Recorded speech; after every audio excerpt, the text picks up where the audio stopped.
Koodallur government ഹൈസ്കൂളിലെ പഠനോത്സവവും ജില്ലാ പഞ്ചായത്ത് അനുവദിച്ച ഫർണിച്ചറുകളുടെ വിതരണവും നടന്നു. ജില്ലാ പഞ്ചായത്ത് അംഗം ഷാനിബ ചടങ്ങ് ഉദ്ഘാടനം ചെയ്തു.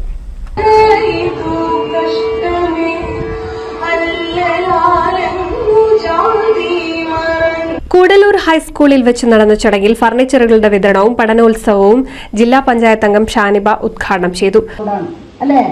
ഗവൺമെന്റ് കുറച്ച് ഫണ്ട് തന്ന് അതിവിടെ ചെലവഴിച്ചു, അതുകൊണ്ട് വല്ല കാര്യമുണ്ടോ? ഇല്ല. അതിൽ കുട്ടികളും രക്ഷിതാക്കളൊക്കെ നല്ല പങ്കാളികളാവണം. എന്നാലാണ് പൊതുവിദ്യാഭ്യാസം കൊണ്ടുള്ള ഗുണമേന്മ ഉണ്ടാവുള്ളൂ.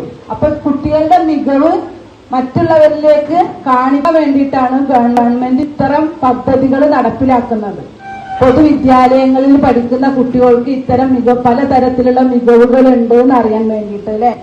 നമ്മള് ഇപ്പൊ ഈ കൂടല്ലൂർ സ്കൂള് വ്യത്യസ്തങ്ങളായ പരിപാടികളാണ് നടത്തിയിട്ട് പോയിരുന്നത്.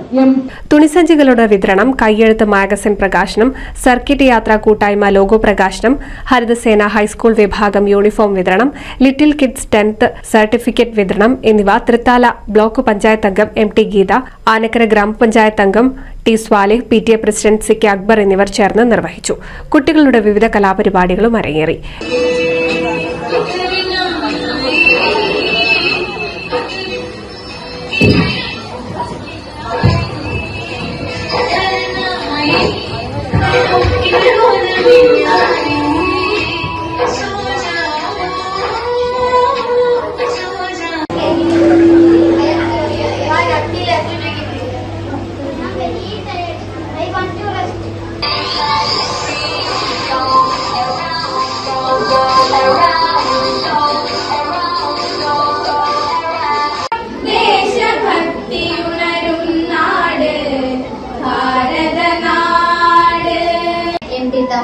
അന്തരിച്ച പ്രശസ്ത സാഹിത്യകാരൻ കൂടല്ലൂരിന്റെ സ്വന്തം കലാകാരൻ MT വാസുദേവൻ ആഘോഷിക്കുകയുണ്ടായി. വായനവാരത്തോടനുബന്ധിച്ച് ക്ലബ്ബുകളുടെ ഉദ്ഘാടനം PTA പ്രസിഡന്റ് CK അക്ബർ അധ്യക്ഷത വഹിച്ചു. SMC ചെയർമാൻ T രാജേഷ്, സുപ്രഭ, സീനിയർ അസിസ്റ്റന്റ് KC സുജാത, അധ്യാപകർ, വിദ്യാർത്ഥികൾ എന്നിവർ പങ്കെടുത്ത് സംസാരിച്ചു. NCV news Thrithala.